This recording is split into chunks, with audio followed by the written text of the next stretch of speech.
Nice split.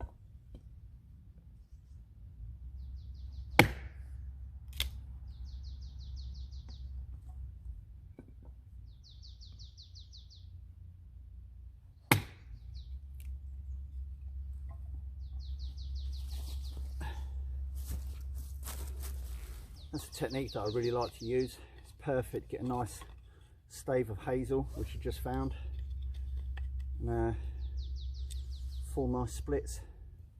Really easy.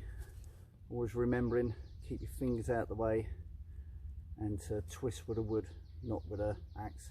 Works well.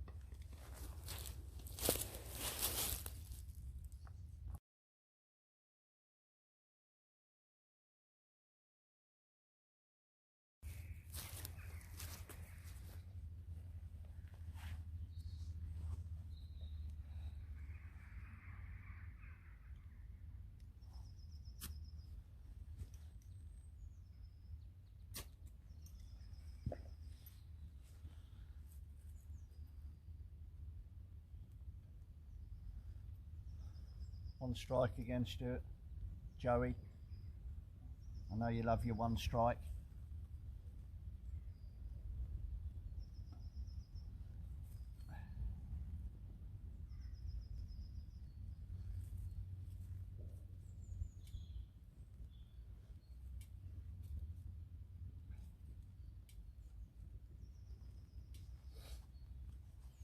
Just come out today for a little bit of time in the woods. Stop right there. Hey, how are we doing? It's JJ. I almost forgot my signature hello. And hello, how are we all doing? We've just come out for a bit. It's a lovely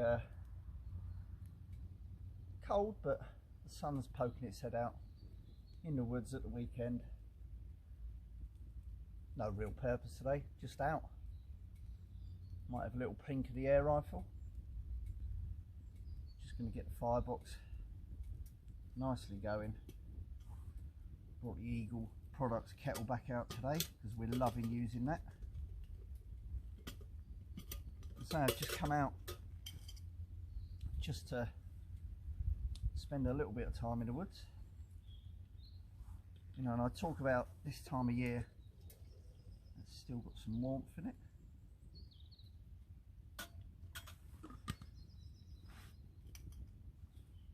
It's not going to take long to boil. So yeah, just come out, just spend a little bit of time out today, and I love this time of year. I kind of want to make the most of it. You know, it's not going to be too long before the canopy is all fully in bud and leaf, and that sort of closes the wood down a bit. You know, that late winter into spring, just as the shoots and the buds are starting to come through, is lovely, because you can still see through the canopy. You can see the birds, you can sit and you can listen.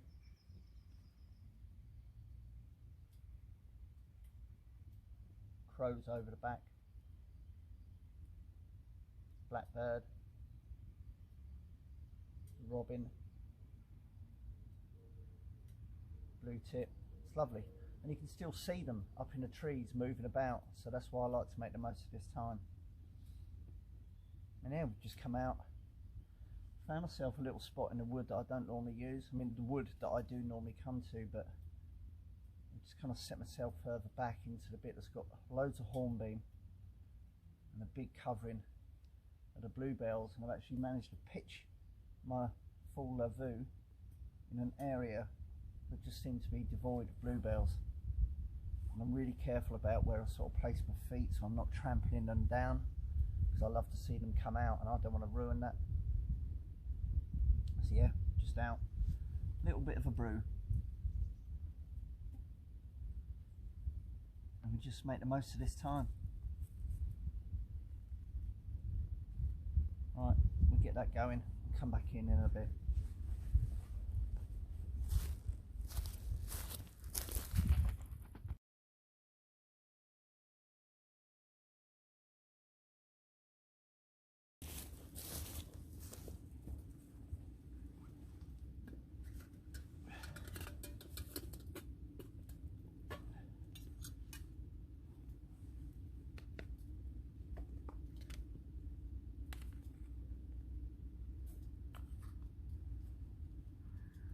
know what you're probably thinking actually. Some of you might be thinking, well, hang on, you've got a stainless steel Billy Canteen mug and you're using a kettle as well. And do you know what, occasionally, from time to time, I do just plonk this over the firebox stove, but the problem is, you know, as soon as my water's boiled, I want to brew straight away, and that would have been on the fire and it'll be roasting hot. So there's nothing wrong in having a kettle and a mug, nothing at all. Each to their own, everyone has their own preferences. Say, I don't want to make a brew and then wait 5 minutes for the mug to cool down before I can actually start drinking it. And that's what you find out. You find out what works for you. Just because you see somebody else doing it one way doesn't necessarily mean it has to be the right way for you. Nice brew. Yeah, if it works for them, brilliant. But don't let anybody tell you that's the wrong way to do it. You're not doing that right. Find out what works for you. If it doesn't, try it another way. Ask some questions, see a nice setup, ask them how they do it, and then try it. And maybe that'll be the best thing that you've ever sort of done. Trying out a new technique, a new practice, a new skill set that works for you. And I applaud that. But this works for me.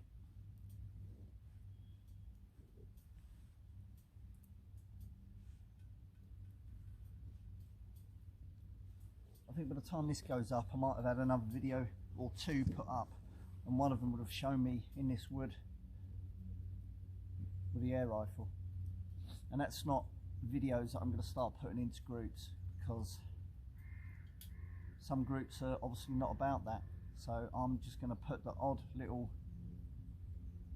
marksmanship plinking away with me and the air rifle in the woods, and I'm literally just going to put that straight up onto YouTube, and we just see how it goes and gauge the reaction.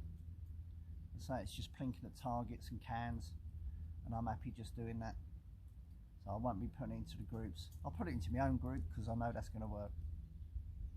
But yeah, I've got some other videos lined up ready to come out. Little reveal even. First tryout of the eagle, which I've now been using a few times and I love it. And a couple of other bits. And again, you know, in the next sort of month we'll be able to start doing the wild edibles and that again. I've got a few ideas lined up for that. And that's going to tinkle me towards 2000. I say I'm on about 1930 at the moment. I'm really happy about that. So thank you. Alright, I'm going to have my brew. Catch you in a bit.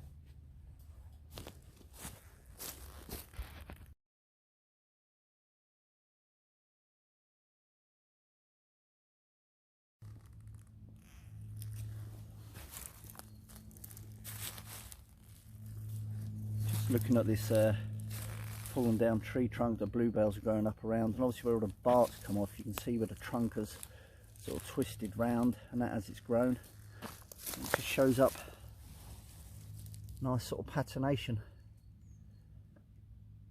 Old bit of ash, I think. So in here we have oak, we have a lot of hornbeam, ash and some hazel.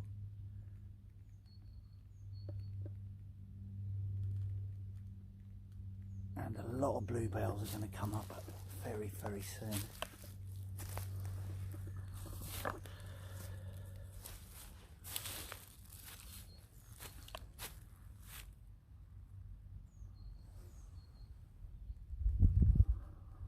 Love it.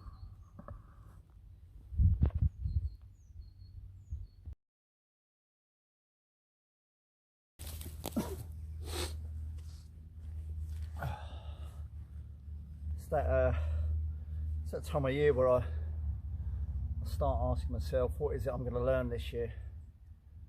And I do it every year. Set yourself out little goals, little targets, and I like doing that.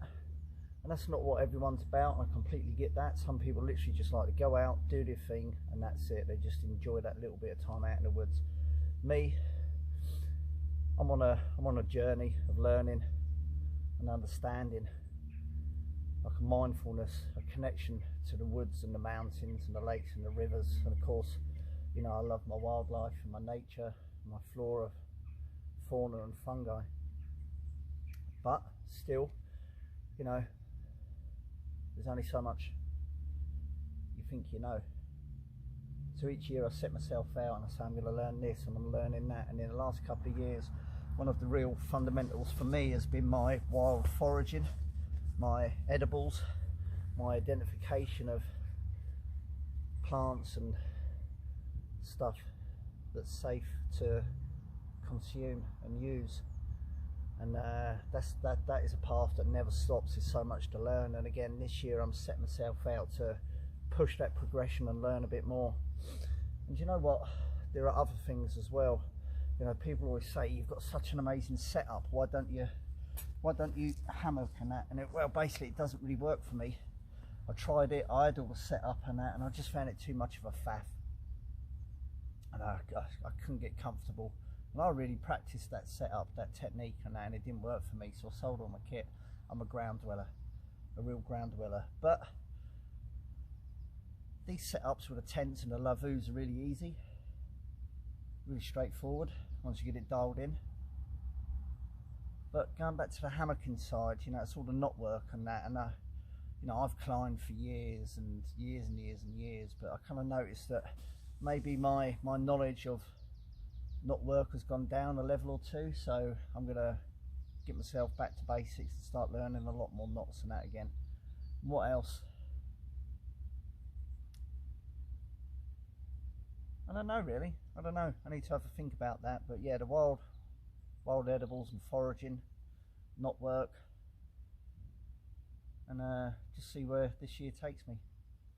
Maybe you've got stuff, knowledge you can pass on to me and help me out, and what I do comes across and helps you out as well. Right, I'm gonna have a little plink. Catch you in a bit.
Nice.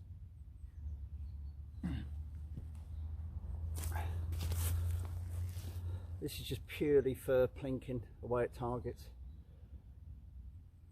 Love marksmanship. Got myself a lovely Weirock HW95K Deluxe with a Hawk optic scope and silencer for my birthday. And it's just something I've not done for years, and it's purely for the marksmanship. Excuse me, burp, coffee burp. Yeah, it's just purely for marksmanship, plinking away at targets and cans and catch boxes. And it's just something I enjoy doing. So I'm going to carry on having a plink away with this. Thanks for watching. We'll come again. Yeah. Thanks for watching. I'll see you all soon. Bye.